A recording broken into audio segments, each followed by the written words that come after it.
বছর বয়সী এক শিশুকে ধর্ষণে অভিযুক্ত ৪১ বছর বয়সী এক ব্যক্তির মৃত্যুদণ্ড কার্যকর করেছে ইয়েমেনের সেনাবাহিনী। দেশটির রাজধানী সানার জনবহুল এলাকায় কার্যকর করা ওই দণ্ড সরাসরি সম্প্রচার করেছে দেশটির টেলিভিশন চ্যানেল।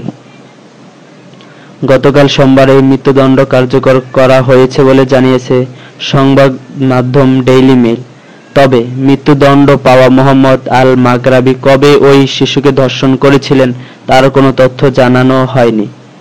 ডেইলি মেইল প্রকাশিত ছবিতে দেখা গেছে একটি চাদরের উপর ওপর করে মাগরাবিকে শুইয়ে পিঠের দুই দিকে পা দিয়ে দাঁড়িয়েছেন এক সৈন্য। পরে হাতে থাকা একটি রাইফেল দিয়ে গুলি করে মৃত্যুদণ্ড কার্যকর করা হয় মাগরাবির।